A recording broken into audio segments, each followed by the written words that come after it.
자, 보험을 제가 투자의 시작이라고 보통 말을 합니다. 왜 투자의 시작일까라고 말씀을 드려보면,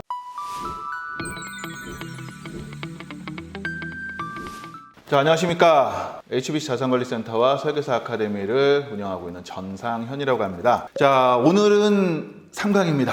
질병보험 외에 필요한 보험들을 좀 말씀드리고자 하는데, 거기들 만나면 거의 대부분 제가 일반인들 대상 강의를 좀 많이 하거든요. 1년에 보통 한 1000회 정도 좀 안 되게 하는데, 일반인들이 만나면 그 보험 쪽에 대해서 물어보면 그런 얘기들 많이 해요. 오면은 다들 얘기를 비슷하게 하신다라는 얘기들을 좀 합니다. 거의 대부분 일단 기본이 암내심이에요. 이거 아니면 사망보험이죠. 근데 질병보험과 그 사망보험 외에도 우리가 다루고 고객에게 얘기를 해줘야 될 보험들이 좀 많이 있습니다. 자, 일단 제 소개를 좀 하겠습니다. 저는 22년 차 재테크 강사고, 부동산과 주식 그리고 세무, 보험을 함께 강의를 하고 있습니다. 여러분과 같은 설계사이기도 하고 동료입니다. 제가 가지고 있는 정보나 지식을 같이 공유해서 같이 성장할 수 있는 자리가 됐으면 좋겠습니다. 카카오톡 1인보험 CEO 되기 채널을 친구 추가하시면 보험 영업에 대한 정보와 강의 공지를 가장 빠르게 받아보실 수 있습니다.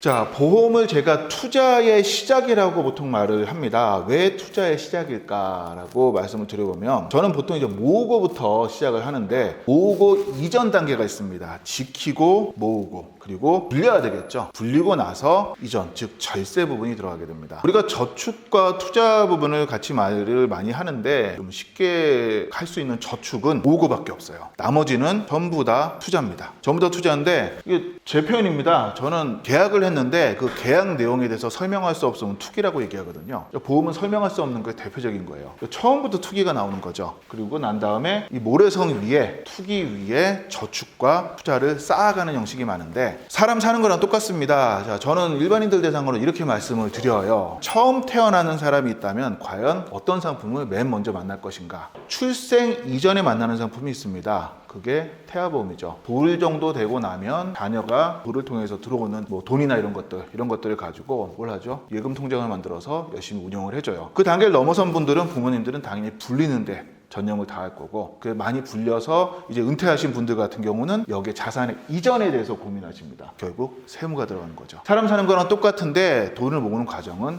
전체가 다 이 내용에 포함이 됩니다. 근데 우리는 여기서 뭐만 다루냐면 여기를 다루는데, 여기에서 이 뒤에 거는 거의 얘기를 안 하고, 또 똑같이 암내심 얘기를 하다 보니까 결국은 어떻게 되나요? 오는 분들이 비슷한 얘기를 하니까 그 안에서 조금 더 실력이 나은 분들끼리 경쟁을 하고, 처음 오신 분들은 어떻게 해야 될지 모르는 경우가 많이 있습니다. 오늘은 그거 외에 좀 다른 얘기를 나눠보겠습니다. 저는 첫 번째 투자 이야기에서 5가지 기초보험에 대해서 보통 얘기를 합니다. 이 기초보험의 특징이 있어요. 크게 비싸지 않습니다. 그리고 대부분 설계사들이 그리 좋아하지 않아요. 그런데 저는 현실적인 얘기를 좀 나누고 싶어요. 기존 고객들을 대상으로 기초보험 5가지가 잘 돼 있는 경우를 저는 거의 못 봤습니다. 그러면서 뭘 하죠? DB를 열심히 사서 하는 거죠. 자, DB 열심히 사서 내 실적을 올리는 게 중요합니다. 하지만 기존 고객들을 터치하지 않는다면 언젠가는 그 DB도 파장될 게 분명하기 때문에, 강조드리는 5가지 기초보험에 대해서 한 번쯤 생각을 하고 같이 얘기를 나눠봤으면 좋겠습니다. 자, 첫 번째는 제가 투자 강사를 하다가 보험 일을 시작하게 된 계기가 있습니다. 그게 주택화재보험이에요. 제 부동산 수강생이 어느 날 망했어요. 빌라에 살던 분인데, 그분이 살던 빌라에서 세입자가 살고 있었거든요. 세입자가 살고 있었는데 그분 소유죠. 우리가 통상 쉽게 배상책임 같은 거 얘기할 때, 일배책 얘기할 때 그런 거 많이 하잖아요. 세입자가 살고 있는 집에도 일배책을 해야 된다, 그런 얘기 많이 합니다. 왜죠? 누수가 발생하면 내가 물어줘야 되니까. 그런데 만약에 그 집에 화재가 발생하면 어떻게 될까요? 세입자의 과실이 없는 상태에서 화재가 발생하면 이건 역시 주인이 책임을 져야 합니다. 제가 가지고 있는 케이스가, 제 부동산 수강생 갭 투자를 몇 개 하시던 분이었는데, 갭 투자는 여윳돈이 별로 없어요. 그분이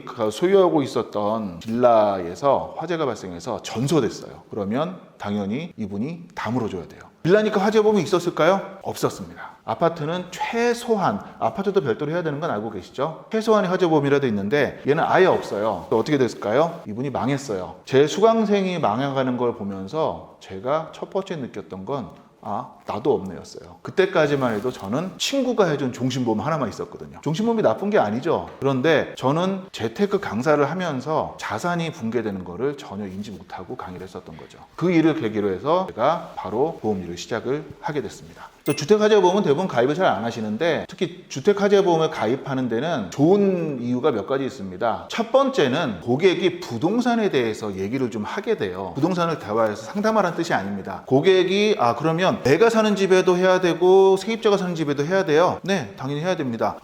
그러면 이분 여태까지 돈이 없다 그러다가 내가 월세 받고 있는 게 여기도 있고 여기도 있고 여기도 있는데 튀어나와요. 건물도 조그만 게 하나 있고 내가 임대 주고 있는 상가도 있고 이런 얘기들이 튀어나옵니다. 고객 자산을 확인하기가 상당히 용이합니다. 그래서 말씀을 좀 나눴으면 좋겠다라는 생각이고요. 자, 두 번째는 배상책임보험입니다. 우리가 흔히 일상생활 배상책임만 생각을 하는 경우가 많은데 단순히 일상생활 배상책임이 아니라 고객이 사업체를 운영을 한다 혹은 전문인이다 혹은 가게를 운영한다 어느 쪽이든 상관이 없습니다. 배상책임의 범주는 굉장히 넓고요. 전문인 배상책임부터 미용사 같은 경우는 임의용 배상책임들이 있을 수 있고 식당 같은 경우는 영업배상책임이나 음식물 배상책임 등등이 다 있을 수 있습니다. 냉정하게 보면은 이게 잘 되어 있는 경우를 전 별로 못 봤어요. 실질적으로 이전을 하고 나서도 주소가 옮겨지지 않은 경우도 많이 봤고요. 학원 배상 책임 같은 경우도 보면은 그 가입을 잘못해서 수강생하고 분쟁하거나 영업 배상 책임도 단골하고 분쟁하는 경우도 봤습니다. 결국 본인의 사업에서 크게 문제가 되게 되죠. 그런데 다루는 분들이 별로 많지 않더라고요.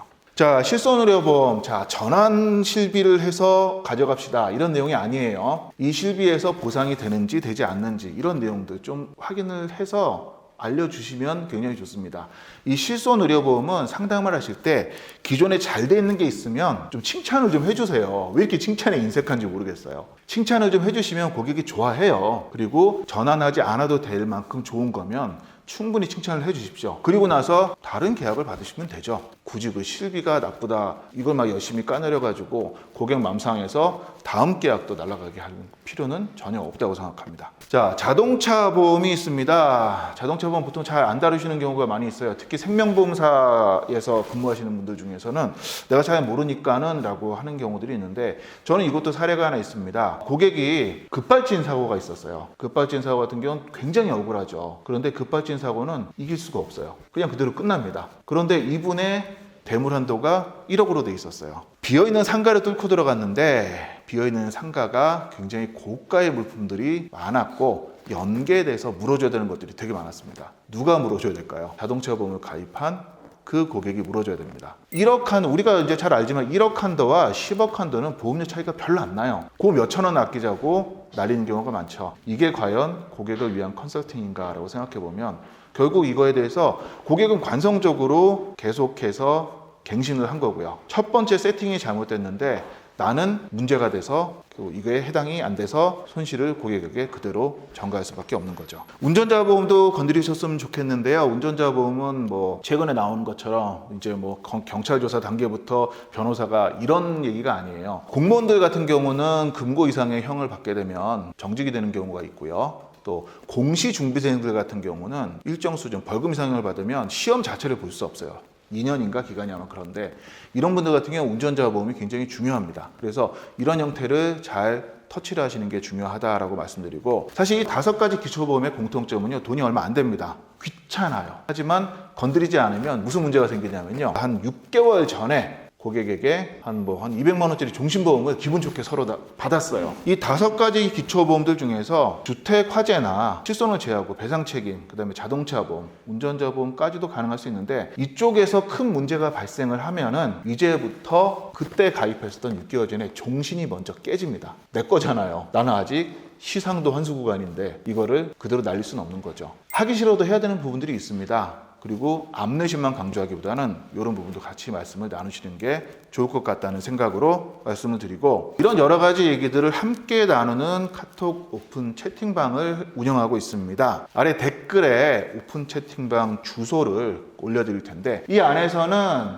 질문과 답변을 통해서 서로 실력을 쌓아가고요. 검증된 정보를 공유하면서 고객에게 전문화된 설계사로서의 이미지를 같이 보여줄 수 있고 또 실력도 함께 늘리는 작업을 계속 해나가고 있습니다. 함께 하셔서 동반 성장했으면 좋겠고 오픈 채팅방이 참여 코드가 있습니다. 그래서 지금 나오는 이 전화번호로 문자 보내주시면 제가 오픈 채팅방에 참여 코드를 보내드릴 테니 들어와셔서 함께 발전하고 성장했으면 좋겠습니다. 자, 오늘도 수고하셨고 화이팅입니다.